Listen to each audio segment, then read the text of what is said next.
Alors, la leçon 5 s'est terminée un peu brusquement, je l'avoue. Alors, je reprends la suite de la commande de décaler, c'est-à-dire offset. Et tant qu'à y être, réouvrez le même dessin, celui du logo de la leçon 4. Ramenez-le à l'origine et tiens, effacez ces objets-là comme dans la leçon 4, mais je vous demande aussi d'effacer les petits rayons qui sont ici. D'accord? On les efface.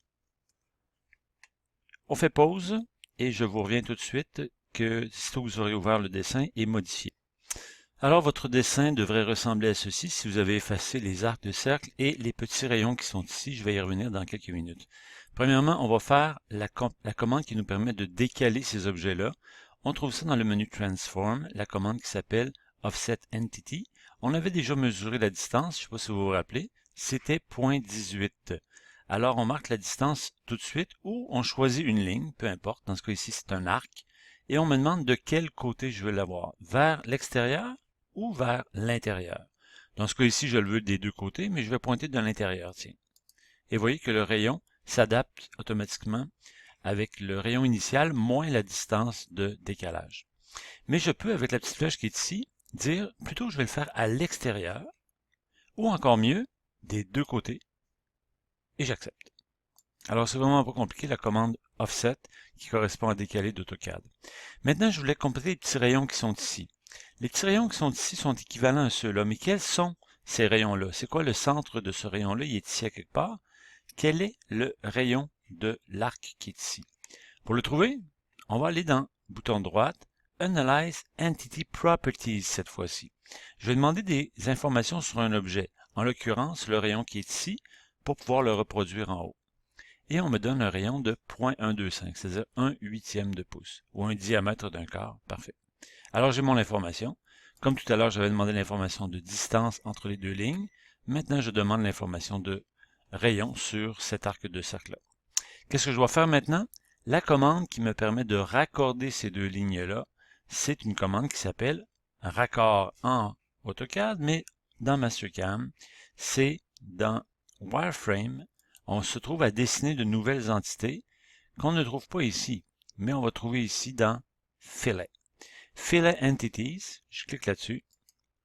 J'ai le choix de faire les entités ou la chaîne, c'est-à-dire tout le périmètre. Dans ce cas ici, je vais faire deux entités à la fois. Fillet Entities. Quelle est la question qui est posée? Select an Entity. Je choisis ça ici et j'en choisis un autre qui est ici. Vous voyez l'arc de cercle qui se dessine sans que je clique? C'est le rayon qui est indiqué dans la boîte de dialogue à gauche. Si je veux un rayon de 1,8, je marque 1,8 et je peux déplacer ma souris jusque là et j'aurai un rayon d'1,8. Si je veux en changer, tant que je n'ai pas validé avec le crochet vert, je peux toujours changer. Je vais marquer 0.5 si je veux. Et le rayon sera de 0.5. Je ne sais pas si vous le voyez bien à l'écran, mais chez vous, vous allez bien voir que le rayon a été dessiné. En effet, je le veux à 0.125, c'est-à-dire 1/8 de pouce. J'accepte. Et tant qu'être dans la commande, je vais continuer. Je peux aussi choisir cet objet-là. C'est la question qui m'est posée d'ailleurs. Je choisis une entité et je choisis l'autre. Et voilà, je viens de faire mes raccords. J'accepte avec le bouton vert. Ces petites commandes-là sont intéressantes parce que ça peut fortement arriver qu'un dessin qu'on importe soit un peu altéré ou à modifier parce qu'il y a des petites erreurs. Donc la commande offset, décaler ou filet entities sont utiles. Il y en a une autre qui peut être utile, regardez bien. J'efface ces trois entités-là ici. Je voudrais récupérer mes entités, mais simplement en faisant une commande qui va me permettre de prendre les trois qui sont ici et les ramener là. Vous me voyez venir, c'est une symétrie. Alors, fort probablement que dans la commande, excusez-moi, dans la commande Transform, miroir, voyez-vous ici, miroir, je peux faire la réflexion d'objet. Alors, miroir, de quoi?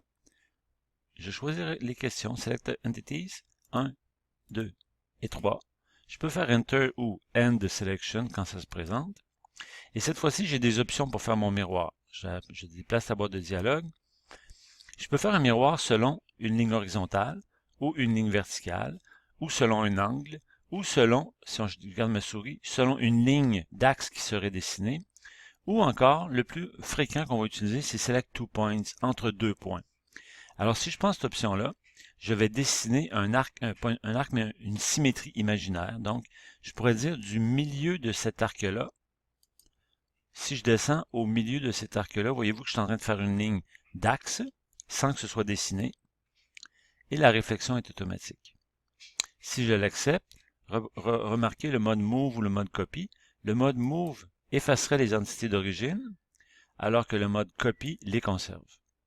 Et je valide avec le crochet bas. Et voilà.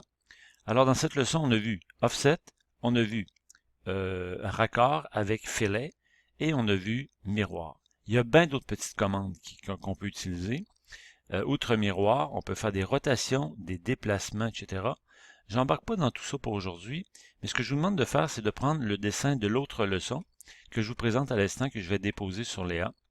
Et je vais donc ouvrir un autre dessin existant AutoCAD. Je n'enregistre pas celui-là, qui s'appelle...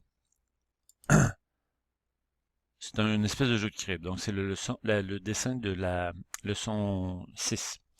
Alors, vous voyez, en vert, un jeu de crypte complet et en bleu, un jeu de crypte incomplet. Il manque des lignes, il manque des arcs de cercle, il manque des points. Donc, je vous invite à travailler là-dessus. Trouver les commandes qui nous permettraient de faire ça. Peut-être ici, pour faire ça, un raccord, on vient de voir. Ou peut-être ici, de faire copie de 2 points.